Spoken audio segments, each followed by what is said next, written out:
When power replaces God, the world trembles in silence before it breaks.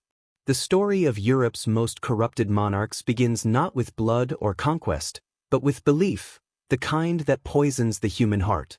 In the candlelit corridors of palaces, beneath vaulted ceilings painted with angels, men and women once ruled not as mortals but as living gods.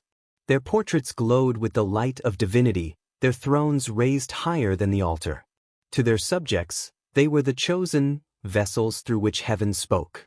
But behind the jeweled crowns and perfumed rituals, something far darker stirred, a sickness of the soul born from too much worship. Power in Europe was never just political, it was sacred theater. Every gesture, every coronation, every public appearance was choreographed to remind the people that their rulers' veins pulsed with something divine. The monarch's hand did not sign decrees, it blessed. Their voice did not command, it ordained. In an age where faith shaped every breath of existence, to question the ruler was to question God himself. It was a design as perfect as it was poisonous. Once a king begins to believe he is the divine, his cruelty becomes sanctified. His desires, no matter how twisted, become holy acts. His sins transform into commandments. As centuries passed, this illusion deepened. In the cold marble halls of Versailles, in the burning cathedrals of Moscow, and the gilded prisons of Vienna, rulers began to blur the line between heaven's will and their own hunger. They saw themselves reflected not in the suffering of their people, but in the celestial paintings above them, radiant, untouchable, eternal. The church crowned them with divine authority, yet bowed to their corruption.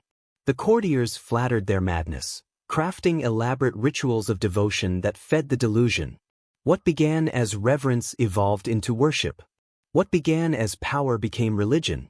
But the tragedy of believing oneself a god is that gods cannot bleed, and yet these monarchs did. Every victory they claimed left a trail of despair behind the throne. Every sermon of divine rule was paid for in screams from the dungeons below. In their pursuit of immortality, they forgot what it meant to be human. And in doing so, they created empires built not on faith, but on fear.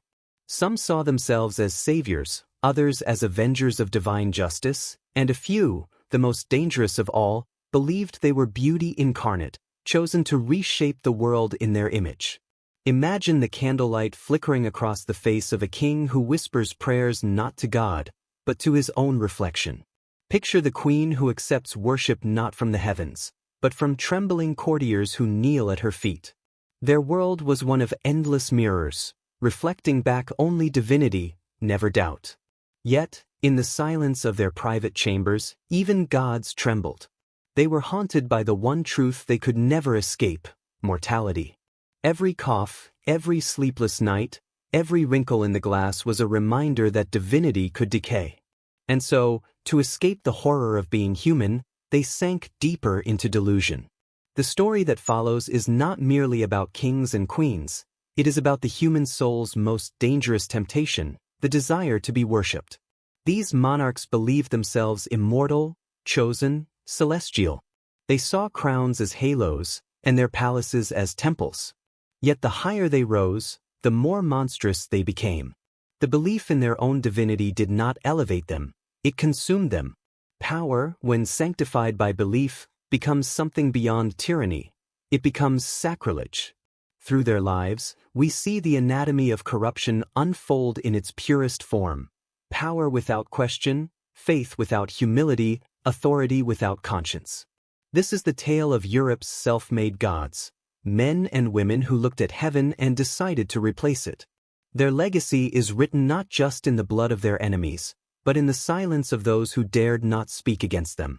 Behind every triumphal arch and every cathedral's ceiling lies the echo of their delusion. As the music of the introduction swells, the camera lingers on the ruins of their empires, the empty thrones, the cracked statues, the faded portraits. Once they were adored. Now they are ghosts. The question remains suspended in the air. What becomes of a world that mistakes power for divinity? The answer lies in the centuries of madness that followed, in the flames of palaces, in the prayers of the condemned, in the laughter of kings who thought themselves eternal. The gods of flesh have long since died, but their reflection lingers in every age that dares to worship men as if they were more than human. Long before the crowns of Europe glittered under candlelight, an idea was born, an idea that would justify centuries of blood, greed, and divine arrogance. It was called the divine right of kings. It did not arrive with armies or laws. It came cloaked in holiness. The doctrine whispered that monarchs did not merely rule for God but as God's chosen instruments upon earth. To disobey the king was to defy heaven itself. This belief, nurtured by bishops and philosophers, became the perfect prison for both ruler and subject. The people knelt in reverence, and the monarchs stood taller, believing that their flesh carried the breath of divinity.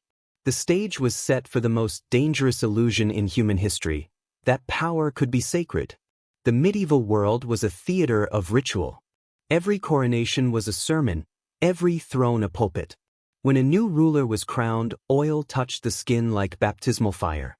Choirs sang, relics gleamed, and incense turned the air to fog. To the trembling eyes of the masses, this was not a man being crowned but a God being anointed. By the grace of God, King of all, the titles declared. Yet grace and cruelty often wore the same crown. The church, eager to preserve its influence, built a pact with power. Kings would protect the faith, and in return, the faith would sanctify their rule. What began as divine legitimacy became divine immunity. The blood spilled in the name of kings was no longer a sin, it was holy duty. But the true danger of divine kingship was not just in the politics, it was psychological. Imagine being told from birth that your every breath was chosen by heaven. Imagine the weight of worship pressing down from cradle to throne. Slowly, belief turns inward, duty becomes destiny, and destiny becomes delusion. The king begins to see signs in every victory, omens in every defeat, and divine approval in every act of desire or rage. Conscience dissolves, replaced by the quiet conviction that nothing one does can be wrong, because it is sanctioned by God himself. What need is there for mercy when one's cruelty is divine? The doctrine spread like wildfire across Europe's fractured kingdoms. In England, France, Spain, and the Germanic states, monarchs used the divine right to crush dissent and expand their personal cults. Priests preached obedience from the pulpits. Artists painted rulers as saints. Even the architecture reflected the ideology. Cathedrals and palaces alike designed to draw the eye upward, toward heaven, and then toward the throne. The message was clear: the king is the sky, and you are the ground beneath him. The divine right was no longer a theory, it was the air Europe breathed. Not all believed, but few dared to speak. Those who questioned divine rule faced accusations of heresy or treason. To challenge a monarch was to challenge the very order of creation. This fear kept nations obedient, not merely through armies, but through faith itself. And for the kings, this belief became both armor and poison. It gave them purpose, and stripped them of humanity. Because when one is told they are divine, guilt becomes irrelevant, empathy becomes weakness, and mortality becomes an insult. They lived in palaces but dreamed of heavens, mistaking luxury for eternity. Behind the gilded curtains, however, the divine illusion began to crack. Not all monarchs could bear the pressure of being half god, half man. Some turned to mysticism, convinced that their madness was divine revelation. Others turned to lust and cruelty, finding godlike pleasure in domination. The line between prophecy and insanity blurred. One king starved his subjects to build a palace for God himself. Another ordered mass executions, believing he was cleansing his kingdom in the name of holiness. They no longer ruled for their people, they ruled for their own reflection. The doctrine also birthed its contradictions. Monarchs claimed to be divinely chosen, yet their thrones were won through wars, assassinations, and betrayals. They spoke of God's will even as they drowned Europe in blood. The irony was almost biblical. Men who thought themselves divine acting with the hearts of demons.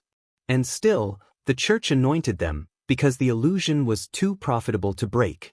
It was easier to crown tyrants than to face a world without divine order. So the lie continued, wrapped in gold and incense, sanctified by silence. For the people below, divine rule offered a cruel comfort.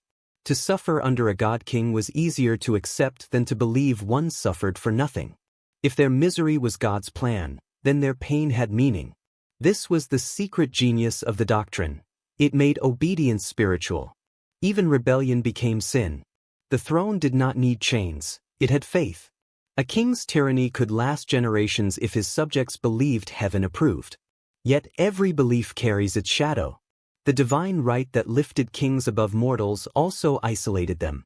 The higher they rose, the further they drifted from humanity. Surrounded by courtiers who worshipped instead of advised, they became prisoners of their own sanctity. A divine ruler could never be wrong, never afraid, never vulnerable. To show weakness was to betray God's image.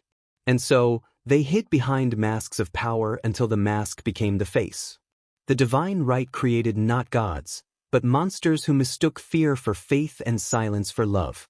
In the flickering light of this illusion, Europe learned a deadly truth. When mortals claim heaven's voice, hell soon follows. The doctrine of divine kingship transformed politics into theology, and the throne into an altar of sacrifice. Each monarch that followed would inherit not just the crown, but the delusion that came with it. They would speak in the language of prophets and act with the cruelty of executioners.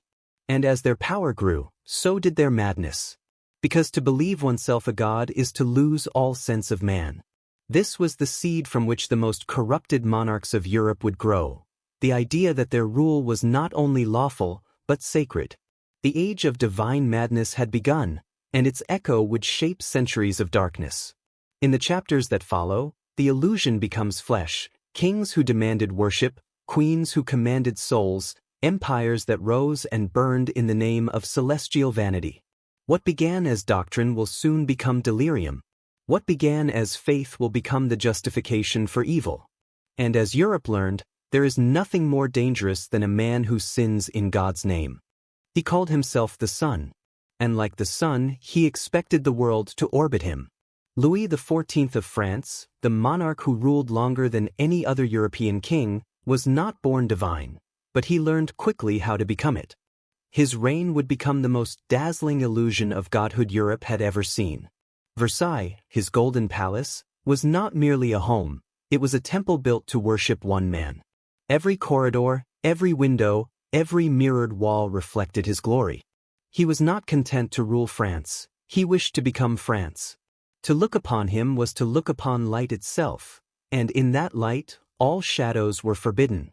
From the moment of his coronation in 1654, Louis crafted a performance unlike anything the world had witnessed. He understood that power is not only held, it is staged. The king's every movement became ritual. When he woke each morning, nobles gathered at his bedside to witness what was called le lever du roi, the rising of the king. It was not a routine, but a religious ceremony. The courtiers stood in reverent silence as the king's body was unveiled like a relic. Even the act of dressing him was divided into sacred ranks. Only the most privileged hands could fasten his garments, only the worthiest eyes could behold his skin. In those moments, Louis was not a man putting on clothes. He was the sun ascending over creation. Versailles itself was built as the physical embodiment of divine order. The gardens stretched in geometric perfection, radiating outward like rays of sunlight. The palace's architecture aligned with the heavens, symbolizing cosmic harmony. Inside, ceilings soared with painted gods and angels, their faces subtly resembling that of the king. The message was unmistakable. The divine world and Louis's world were one and the same. In the Hall of Mirrors, his greatest stage, sunlight poured in through massive windows and reflected endlessly across glass and gold. Those who entered were forced to see themselves surrounded by his light, trapped inside his illusion of perfection. To oppose him was to step into darkness. He was called Le Roi Soleil, the Sun King, a title he encouraged with every breath. When courtiers wrote to him, they often began with the words, "To the image of God on earth." Poets compared him to Apollo, the radiant bringer of life. Painters draped him in gold and crimson, surrounding him with halos of light. Even his private entertainments became sacred pageantry. He danced in ballets dressed as the sun itself, radiating divine energy before his court. The applause that followed was not just for art, but for revelation. Each gesture reinforced the illusion that France did not have a king. It had a deity. But behind this celestial mask, the man within was consumed by the very myth he created. Louis's belief in his divine role was not only theatrical, it was psychological. He truly saw himself as chosen, anointed to bring order to a chaotic world. He once declared, "Let it say moi, I am the state." It was not arrogance in his eyes, but truth. He believed his will was France's destiny, his desires the will of heaven. Every policy, every war, every death was justified as part of his sacred duty to bring light to his realm. Yet as his light grew brighter, the shadows beneath it grew longer. Those shadows were the people, starving, taxed to ruin, dying in wars fought for his divine glory. The grandeur of Versailles was paid for in blood and sweat, by peasants who would never see its golden halls. They labored in fields while their sun dined beneath chandeliers of crystal and gold. When famine struck, Louis saw it as a test from God, not a failure of governance. He fasted, prayed, and then returned to his feasts, convinced that the suffering of his people was part of a divine balance he alone understood. His compassion was drowned by his conviction that he was chosen. To pity the poor too deeply, he believed, was to question the will of heaven. Louis XIV's self-deification extended even into intimacy. He surrounded himself with mistresses who were treated like celestial consorts, their influence rising and falling like the phases of the moon around his sun. His passion was ritualized, his pleasure sanctified.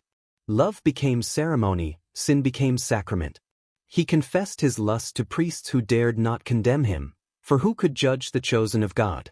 His sins were repainted as divine indulgences, his cruelty as holy necessity. When he sent thousands to die in the name of his wars, he saw it not as murder, but as purification, the burning away of sin through fire and conquest. His court, too, became infected by his illusion. Nobles abandoned their lands and fortunes to live near the king, basking in his divine presence. Versailles was a gilded cage. Once inside, no one could escape without falling from grace. Every smile, every whisper, every gesture was performance. Courtiers fought not for power, but for proximity. A glance from Louis meant more than gold, a word from him could ruin a life. He ruled not only by authority but by worship. The fear of displeasing him was indistinguishable from blasphemy. Yet even gods grow old. As Louis aged, the mirror that reflected his divinity began to crack. His body weakened, his face lined, his brilliance dimmed. He watched his empire bleed from endless wars and his people crumble beneath the weight of his grandeur. In his final years, he became a prisoner of his own mythology, trapped inside the palace that once symbolized his perfection. The Sun King lived long enough to see his light fade into dusk. When he lay dying, surrounded by priests and courtiers, he reportedly whispered, "I have loved war too much." It was perhaps his only moment of humility, a mortal truth from a man who had spent a lifetime pretending to be immortal. But even in death, Louis refused to be human. His funeral was an event of divine theater. Choirs sang celestial hymns, his coffin draped in royal gold. The people wept not just for their king, but for the God they believed they had lost. The church proclaimed him blessed, his name etched into the myth of eternal rule. Yet beneath the marble, his body decayed like any other man's. The God was gone, and the illusion collapsed into silence. Louis XIV's reign stands as the perfect mirror of divine corruption, a time when beauty concealed tyranny, when light blinded rather than revealed. He turned monarchy into religion, art into worship, and France into a cathedral built to his ego. His power seemed infinite, yet it was all illusion, a fragile architecture of faith and fear. The Sun King burned too bright, and in doing so, he scorched the world around him. His legacy would outlive him, the blueprint for every ruler who dared to mistake the throne for heaven. And like all false gods, his light eventually gave way to shadow. In the frozen vastness of 16th-century Russia, a new kind of monarch was born, one who ruled not through charm or ceremony, but through divine terror. His name was Ivan IV, known to history as Ivan the Terrible. To his subjects, he was more than a man. He was a storm sent by God himself. His eyes, black and feverish, were said to pierce through the soul. His voice could summon death or mercy with equal conviction. In his mind, he was not merely Tsar, he was the earthly embodiment of God's wrath, chosen to cleanse the world of sin through blood. And in this belief lay both his strength and his madness. Ivan's story begins in tragedy, born into a court drenched in paranoia and betrayal. His father, Grand Prince Vasily III, died when Ivan was just 3 years old. His mother followed soon after, poisoned, many whispered, by nobles hungry for power. Orphaned yet surrounded by opulence, the boy learned that love was weakness and mercy was fatal. In the corridors of the Kremlin, where the air reeked of incense and fear, he watched the boyars, Russia's noble families, tear each other apart for influence. From this chaos, Ivan drew a single, unshakable lesson: only divine terror could bring order. Only a god could rule men. As he grew older, that lesson took root in his soul like frost in winter soil. When he was crowned Tsar in 1547, he did not choose a simple coronation. He demanded something far greater, a ceremony that declared him not just ruler of Russia, but ruler by the will of God. The church anointed him with holy oil, the priests bowed, and Ivan wept, convinced that heaven itself had chosen him. In that moment he ceased to be human in his own eyes. He became the chosen scourge of the Almighty. The church confirmed his divinity, the nobles feared it, and the people, terrified and awestruck, accepted it. The age of divine tyranny had begun. In his early years, Ivan's reign carried flashes of genius. He reformed government, expanded Russia's borders, and envisioned an empire of divine order. But within that order brewed paranoia. The Tsar saw treachery everywhere, plots, whispers, eyes that lingered too long. To question him was to question God, and for that, there could be no forgiveness.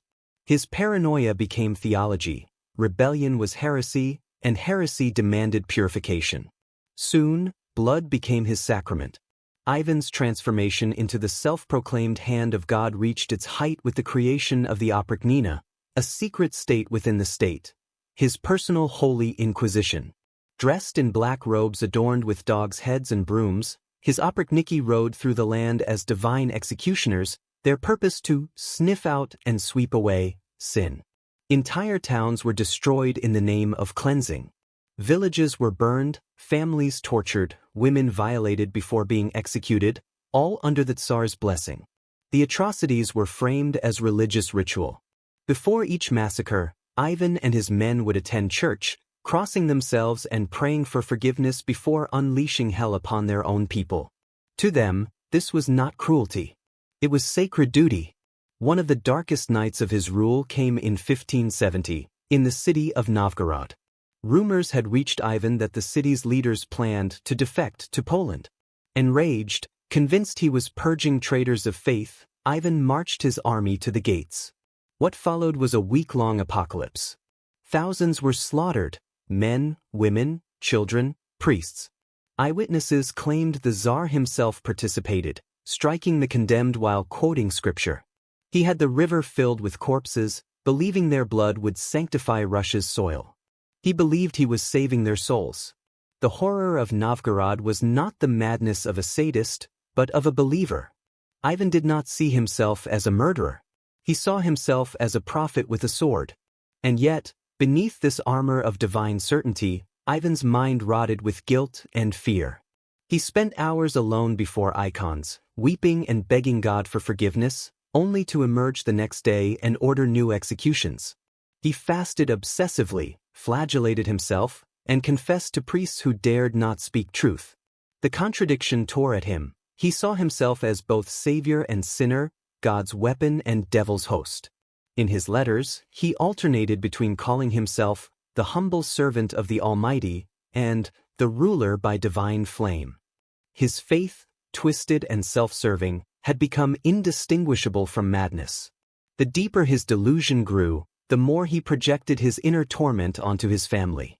His wives died mysteriously, one after another, some poisoned, others beaten or banished. His paranoia poisoned his love for his own son, the Tsarevich Ivan. In 1581, during one of his rages, the Tsar struck his son with a staff, an impulsive act of divine fury that shattered his skull. The heir to his empire died in his arms, blood soaking the floor. Witnesses claimed that the Tsar screamed not in grief, but in confusion, begging God to explain why he would allow such a tragedy. In that moment, the God of Russia faced his own humanity, and it broke him. For the first time, the divine mask cracked. After his son's death, Ivan became a shadow. His violence dulled into ritual paranoia. He surrounded himself with astrologers, alchemists, and priests, desperate for signs from heaven. He would lock himself in dark chambers, forcing monks to chant through the night as he clutched holy relics, trembling in both devotion and terror. He built cathedrals with one hand and ordered executions with the other. His final years were spent in self-imposed isolation, haunted by visions of hell that he believed awaited him. The man who had once declared himself God's sword now feared eternal damnation. When Ivan the Terrible died in 1584, slumped over a chessboard, witnesses said his face twisted into a faint smile. Some claimed he had seen angels, others swore he saw demons. His death left Russia in ruins, his dynasty cursed. The empire he had built on divine bloodshed soon descended into chaos, known as the Time of Troubles. His reign had shown that a ruler who believes himself divine is not guided by heaven, but consumed by it. Ivan's legacy endures as one of history's darkest portraits of divine corruption. He believed himself both priest and executioner, saint and monster. His vision of a holy empire paved the way for centuries of autocracy, where rulers cloaked tyranny in faith. To the people he ruled, he was both a father and a plague, a man who prayed before every atrocity and wept after every act of violence. He had sought to become a god and in doing so, became a man stripped of soul. In the silent halls of the Kremlin today, his image still stares down from frescoes and paintings, a monarch wrapped in gold, clutching a cross, his eyes cold and hollow. To some, he remains the symbol of strength. To others, the embodiment of madness sanctified by belief. But to history, Ivan the Terrible stands as the ultimate warning. When a ruler believes that his rage is holy, mercy becomes heresy, and humanity is the first sacrifice. She ruled with a smile that concealed the will of iron beneath it. Catherine II of Russia, remembered as Catherine the Great, was not born to rule, nor was she born Russian. Yet through cunning, charm, and ruthless intelligence, she ascended to become one of the most powerful women in European history. She saw herself not merely as a monarch but as destiny itself. To her, power was divine, not granted by God, but by her own brilliance. In an age where kings still claimed heaven's blessing, Catherine created her own religion, worship of intellect, beauty, and desire. She did not ask for devotion, she demanded it. And to those who beheld her, she seemed touched by something beyond human. Her rise to power was nothing short of mythic. Born Sophie of Anhalt-Zerbst, a minor German princess, she arrived in Russia at 14 to marry the weak and childish Grand Duke Peter. The Russian court, cold and treacherous, seemed designed to break her. But Sophie had something her husband lacked, a burning will to become great. She learned the language, studied Russian history, memorized Orthodox prayers, and absorbed philosophy like scripture.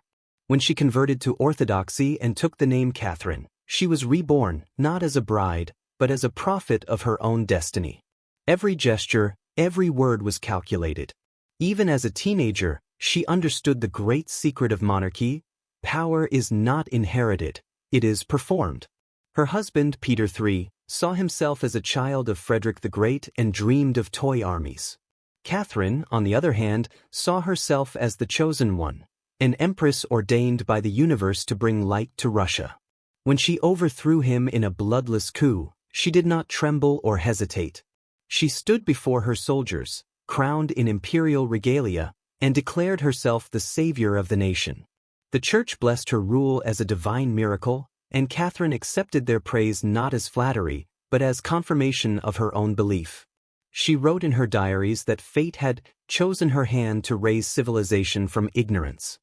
It was not humility that defined her, it was conviction. Under Catherine, Russia entered its age of glittering enlightenment. She corresponded with the greatest philosophers of Europe, Voltaire, Diderot, Montesquieu, men who saw her as the living embodiment of reason. She read their words not as guidance but as affirmation. She believed that she, alone among monarchs, understood both the mind of man and the mind of God. She built libraries, schools, and academies, reshaping Russia into her image. Statues were raised, poems written, portraits painted that presented her as a goddess of wisdom, Minerva crowned in imperial jewels. The people did not merely obey her, they adored her. And like all deities, she grew intoxicated by adoration. But Catherine's divinity was not one of holiness or restraint. It was sensual, intoxicating, and deeply human. She believed pleasure was proof of vitality, and vitality was proof of divine favor. Her lovers, soldiers, courtiers, philosophers, became part of her mythology.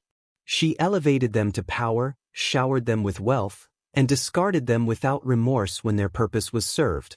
To her, they were instruments of creation, partners in her cosmic dance of intellect and desire. Her passion was not lust alone, it was conquest. In every lover, she sought to confirm her belief that she was chosen, irresistible, unstoppable. The court, awash in luxury and intrigue, became an empire of artifice. Gold glittered, orchestras played, and behind the silk and candlelight, Catherine shaped her divine narrative. She understood the psychology of worship. The people did not want a human ruler, they wanted a symbol, a mother, a goddess. And so, she gave them one. She adopted the title, Mother of the Fatherland, and commissioned portraits that depicted her surrounded by celestial light. The propaganda machine of her reign transformed her into a secular saint, the perfect ruler blessed by providence. It was not God's anointing she needed, it was history's. Yet, beneath this luminous image lay contradiction. The same empress who wrote of liberty and enlightenment ruled with iron fists. The same woman who declared serfs should be free expanded their bondage. When uprisings shook her empire, she crushed them without mercy, justifying the slaughter as divine correction. Like the monarchs before her, she mistook cruelty for providence. Her reforms brought beauty to the capital and misery to the countryside. But Catherine did not see hypocrisy, she saw balance. The suffering of the masses was the price of civilization, and she, as its divine architect, was beyond reproach. Her belief in her godlike intellect also led her to meddle in the fate of nations. She carved up Poland, crushed the Crimean Khanate, and extended Russia's reach to the Black Sea. In every conquest, she saw providence guiding her hand. "I conquer not for myself," she once said, "but for the glory of reason." To Catherine, empire was not greed, it was destiny. Her wars, her politics, her manipulations were not acts of ambition, they were steps in the unfolding of divine will. And as her power expanded, so too did her isolation. Like the kings before her, she began to live within her myth, surrounded by courtiers who reflected her glory but dared not reveal her flaws. In her later years, Catherine grew obsessed with immortality, not through heaven, but through legacy. She filled her palaces with art, statues, and self-portraits, each more idealized than the last. Painters depicted her as both warrior and philosopher, goddess and empress.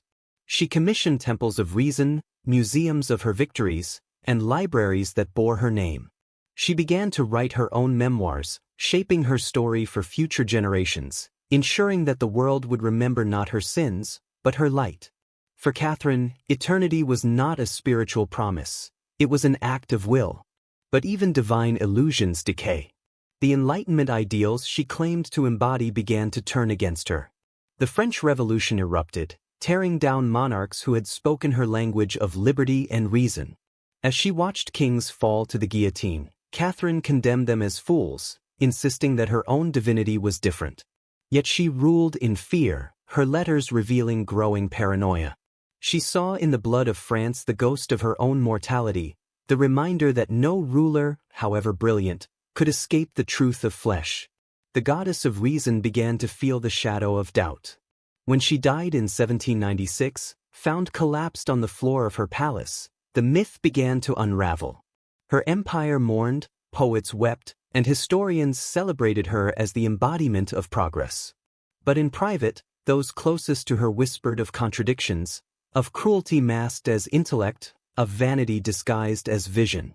Catherine had conquered Russia, yet she had never conquered herself. Her reign was both divine and deceitful, enlightened and enslaved. To history, she remains a paradox, a woman who replaced faith with reason but demanded to be worshipped like a goddess.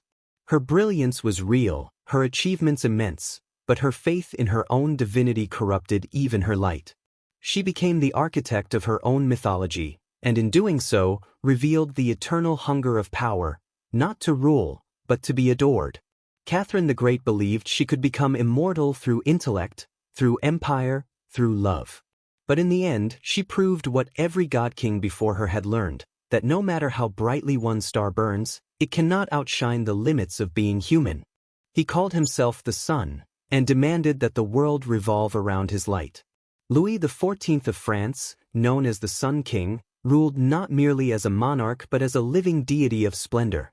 His reign was not just political, it was theatrical, a grand performance meant to convince all who gazed upon him that he was divine by nature, not merely by birth. Under his golden rule, Versailles was transformed into a temple, and Louis its god. Every mirror, every painting, every ceremony existed for one purpose: to make the people forget that their king was a man at all. Louis XIV understood something that no ruler before him had mastered so completely, that power was not only exercised, it was staged. From dawn to dusk, every action he took was ritualized. Courtiers watched as he awoke, dressed, ate, prayed, and even slept, all under the gaze of hundreds of eyes. They bowed and whispered prayers as if witnessing the daily resurrection of a god. The morning lever du roi, or the king's rising, was no ordinary routine, it was a sacred ceremony. His courtiers competed for the honor of handing him a glove or buttoning his sleeve. The Sun King had replaced the altar with the bedchamber, and his body had become the vessel of divine power. But Louis's transformation into a god was no accident. It was the result of deliberate myth-making. He had inherited a kingdom fractured by rebellion and civil war. The Fronde had nearly destroyed France when he was a child. He grew up amidst treachery, learning that loyalty must be purchased not with kindness, but with awe. He realized that a fearful people might rebel, but a worshipful one would obey. Thus, Louis crafted the most enduring illusion of monarchy in European history, the image of a radiant, flawless, eternal king. His symbol, the sun, was no poetic whim. It was chosen to suggest omnipresence, harmony, and divine order. Just as the planets obeyed the sun's pull, so too would France obey him. Versailles was the heart of this divine illusion. It was not a palace, it was a machine of control, disguised as paradise. Every room, every garden, every fountain was a sermon on glory. The architecture itself spoke the language of divinity, ceilings painted with gods bowing to Apollo, gold leaf shimmering like the heavens, mirrors multiplying his image into infinity. The courtiers who once plotted in Paris were drawn into his orbit, trapped in a web of etiquette and luxury. They spent fortunes on fashion and flattery, desperate to bask in the sunlight of the king's favor.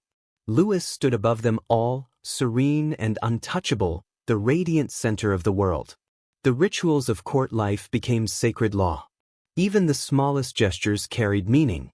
To turn one's back on the king was sacrilege, to speak out of turn was blasphemy.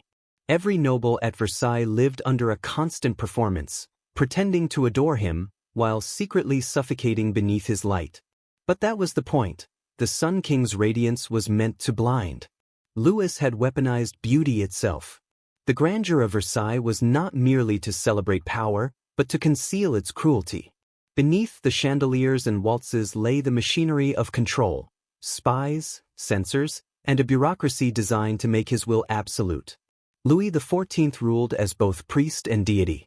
The Catholic Church, recognizing his divine theater's usefulness, supported his myth. Priests preached sermons comparing him to Christ, and artists immortalized him as Apollo, the god of light. But there was a dangerous blasphemy beneath it all. Louis did not worship God. He believed he was God's reflection on earth. "Let it say moi," he declared. "I am the state." Those words were not arrogance, they were doctrine. To defy Louis was to defy divine order itself. He replaced faith in heaven with faith in himself. His word became law, his presence became prayer, and France itself became his creation. The beauty of his court, however, hid the decay of his soul. Louis's reign was gilded with magnificence but rooted in fear. He ruled for 72 years, the longest reign in European history, and during that time, he turned the idea of monarchy into something almost supernatural. Yet behind the splendor, France starved. His wars drained the treasury, his palaces consumed gold like a furnace, and his subjects paid for his glory with their lives.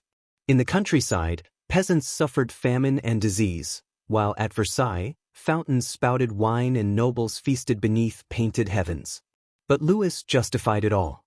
He believed his radiance sustained the world, that his glory was a gift to France itself. To question his excess was to question the natural order of the universe. His divine illusion extended even into his personal life.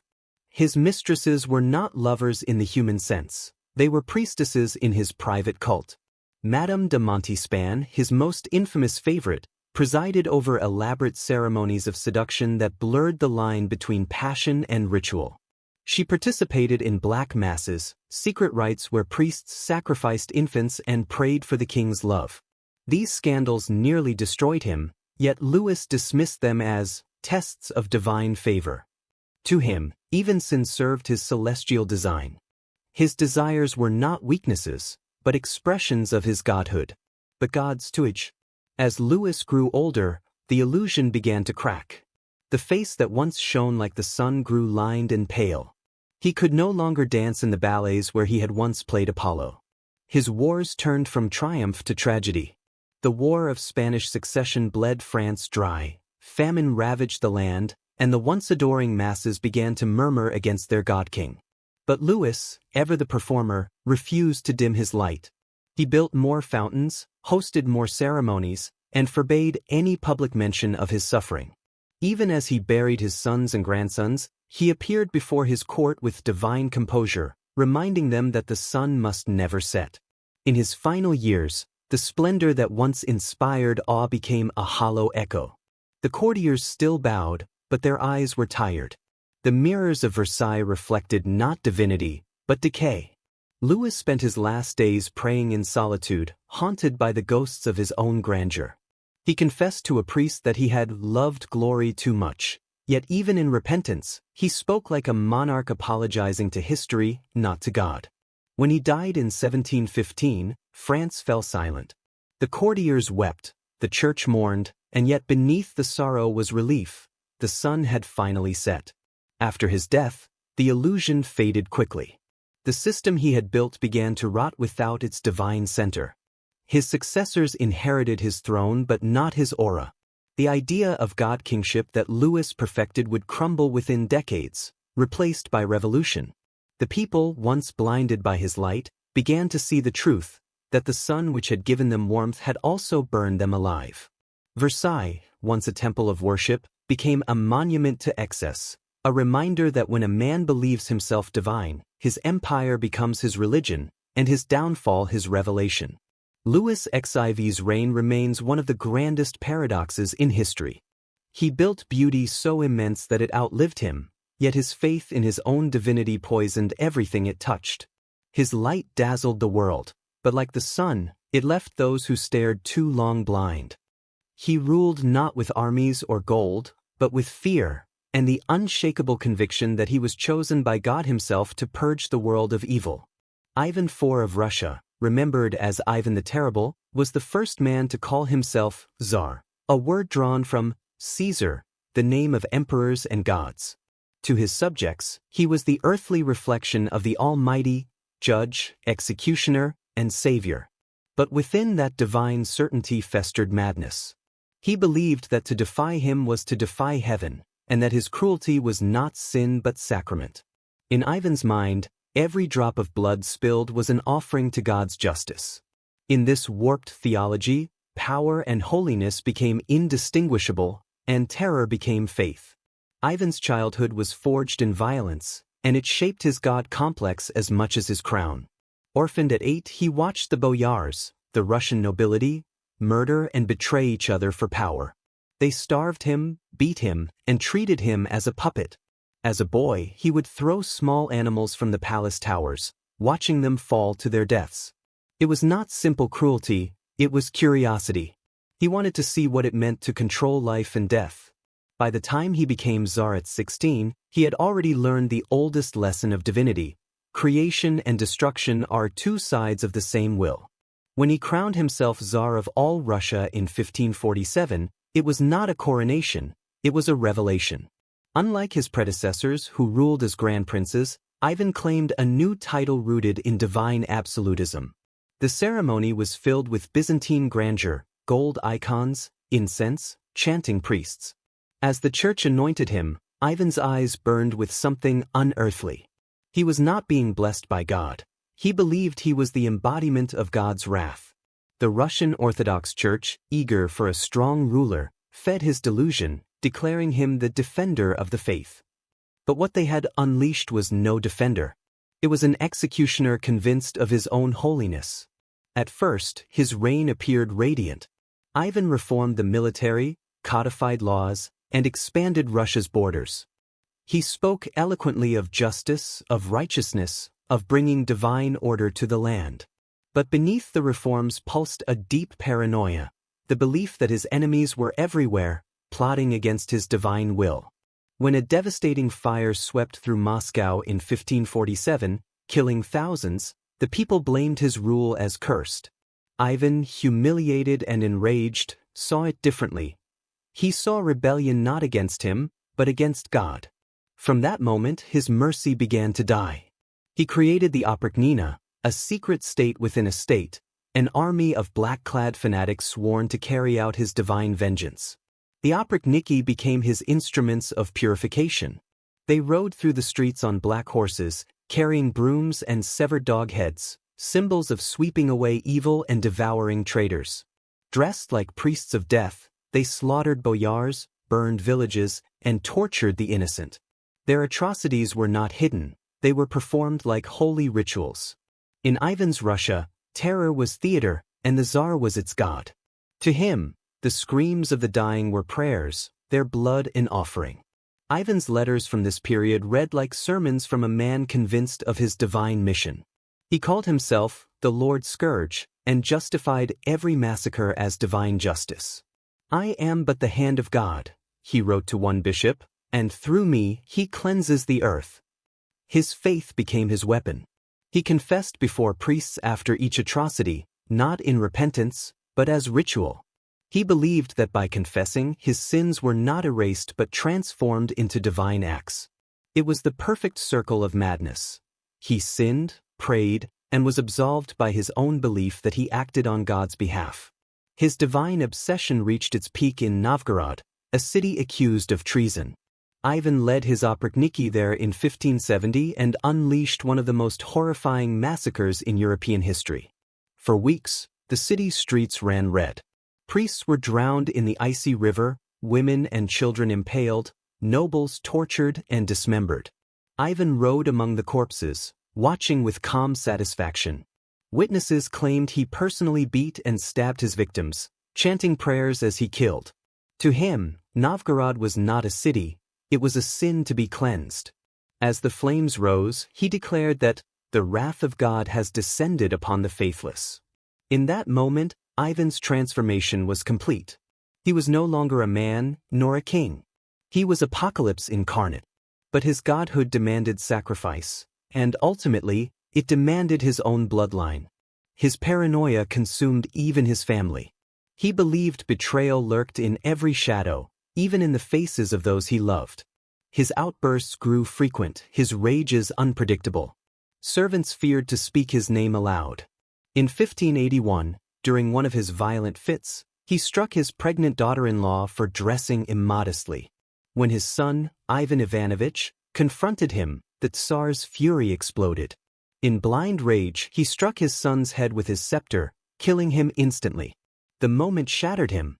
For the first time, the God-King saw the consequence of his own divinity, the power to destroy what he loved most. He cradled his son's body, screaming to heaven for forgiveness, but heaven remained silent. After that day, Ivan was no longer a ruler but a ghost. He continued to rule, but his light, if it could ever be called that, dimmed into madness. He spent his nights surrounded by holy relics and icons, praying to the very God he once believed he embodied. He begged for signs, for dreams, for some proof that he had not fallen from divine favor. But there was none. The man who had once crowned himself the image of God died in paranoia and despair, clutching a chess piece in his hand, as if still trying to control a kingdom that no longer obeyed him. Even in death, his shadow loomed large. The Russia he left behind was haunted, a land that had learned to equate holiness with horror. The myth of the God-King did not die with him. It was reborn in every ruler who claimed divine right. Ivan's legacy was not his empire, but his theology of fear, a belief that the ruler's will is sacred, that bloodshed can be holy, and that God's voice speaks most clearly through cruelty. Centuries later, his name still evokes both awe and dread.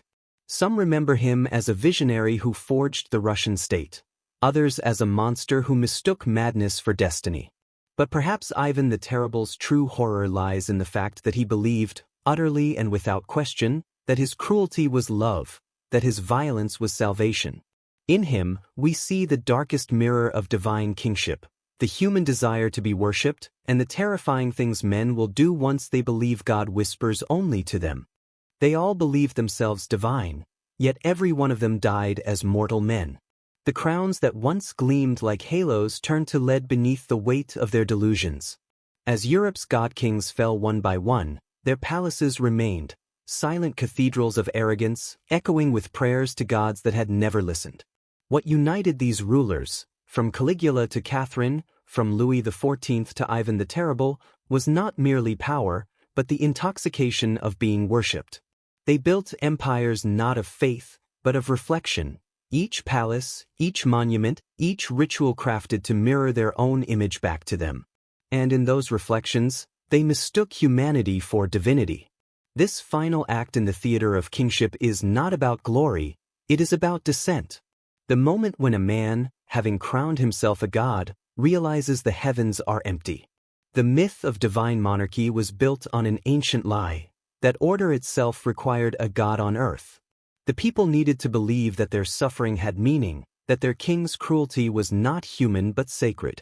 From Rome to Versailles, this illusion endured because it comforted the powerless. If the king was divine, then injustice was destiny, and rebellion was blasphemy. The throne became a confessional, the crown a sacrament. The monarch did not rule, he redeemed. But what happens when that illusion collapses? When the people look upon their God and see not light, but flesh. The end of divine monarchy was not merely political, it was spiritual. It was the death of faith in the human body as holy. By the 18th century, the idea of god-kingship had begun to rot from within. The Enlightenment shattered the sacred mirror. Philosophers like Voltaire and Rousseau dared to whisper the unthinkable, that kings were not chosen by God but by history, and history could unmake them. When Louis XIV's great-grandson, Louis XVI, inherited the throne, he also inherited the curse of divinity without belief. The rituals remained, but the faith was gone. Versailles still glittered, but its light was hollow. The people no longer bowed in reverence, they bowed in hunger. And when the blade fell in 1793, slicing through the neck of France's most Christian king, the age of divine monarchy ended with a single, chilling truth: gods can bleed. This revelation spread like plague. Across Europe, thrones trembled. Catherine's heirs ruled without her charisma, Louis's successors without his aura. The sacred theater of kingship began to crumble under its own decadence. Even the church, once the divine partner of the crown, turned uncertain. Priests who had once compared monarchs to Christ now preached equality before God. In their sermons, they admitted what had long been forbidden, that kings were not divine messengers but sinners like any other. The illusion that had sustained empires for centuries collapsed under the weight of reality. The age of divine right was over, but the desire that created it was not. Because at the heart of every God King's story lies something profoundly human, the hunger to be more than mortal. Power alone is never enough. Once a ruler commands armies, he begins to crave immortality. Once he commands nations, he begins to crave worship. It begins as duty, transforms into purpose, and ends as delusion. Each of these monarchs began believing they were servants of God and ended believing they were God. Their cruelty was never random. It was a reflection of this transformation. The moment a man begins to believe that his will is divine, morality ceases to exist. The murder of a son becomes justice. The execution of thousands becomes purification. Their faith was not false. It was misdirected. They worshipped their own reflection and called it heaven. And yet, even as they fell, their shadows lingered. The myth of the divine ruler simply changed its costume. The palaces became parliaments, the crowns became flags, and the gods became nations. The belief that one man's vision could define destiny did not die with the monarchs. It evolved. From Napoleon to Stalin, from Hitler to modern dictators who wrap themselves in divine or nationalist symbols, the echo of the God King remains. The stage is the same, only the language has changed. The worship of flesh continues, sanctified by ideology instead of scripture. The throne has become digital, the audience global, but the psychology, the ancient addiction to adoration, endures.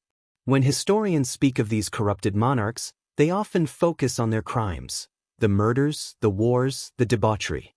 But beneath all that lies a more disturbing question. Why do people follow them? Why do humans, century after century, kneel before men who claim divine purpose? Perhaps because submission offers safety. To surrender to a God King is to escape the terror of freedom. The subjects of Caligula or Ivan were not merely victims. They were participants in their ruler's delusion. Their fear became faith, their obedience became devotion. And in that they found meaning. The divine ruler is not born. He is created by those who need to believe someone else holds the answers. Yet the irony is eternal. Every God King ends the same way, abandoned by the gods they claimed to embody. Caligula was stabbed by his own guards, Elagabalus was mutilated by his priests, Ivan the Terrible died clutching his chess piece. Louis XIV wasted away surrounded by gold he could no longer see. Even Catherine the Great, who sought immortality through intellect, was found collapsed on the floor, her body betraying her own myth. The divine body, no matter how glorified, always returns to dust. Their monuments crumble, their portraits fade, but their hunger, that eternal human craving for adoration, remains in us all. Because this story is not only about monarchs, it is about the human soul. The same impulse that drove kings to call themselves gods drives ordinary people to seek power, validation, and immortality in lesser forms. The God complex lives in every person who believes they can shape others' destinies without consequence, who confuses control with purpose and worship with love. The divine illusion did not end in the palaces of Europe, it simply moved inward. We all carry a fragment of that delusion, the belief that our pain matters more, our will is righteous, our truth is sacred. The God King lives on, not in crowns, but in the human psyche. And so the question remains, were these monarchs truly corrupted by power, or merely mirrors of humanity's deepest flaw? Perhaps they were not monsters, but revelations.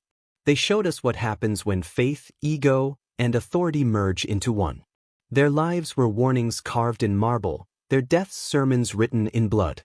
History remembers them as tyrants, but in their madness, they revealed a truth that is still forbidden to speak, that every civilization, no matter how enlightened, still worships something.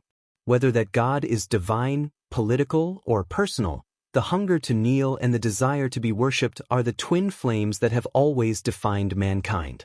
In the ruins of their palaces, where gold peels from ceilings and portraits stare with hollow eyes, the air still hums with the echo of their delusion.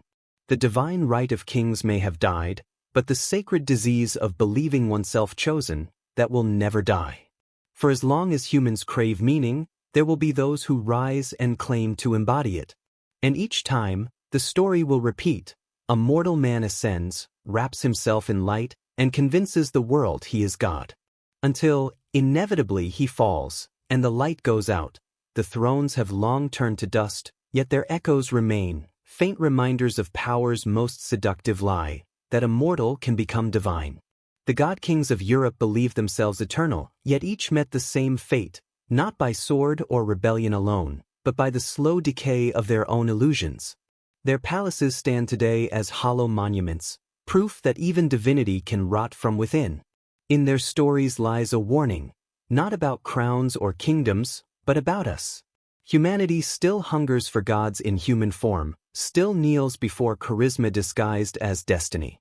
We build new thrones in different shapes, political, ideological, digital, but the worship is the same. History whispers the same truth through every fallen empire. No man is divine, and every god is only human waiting to fall.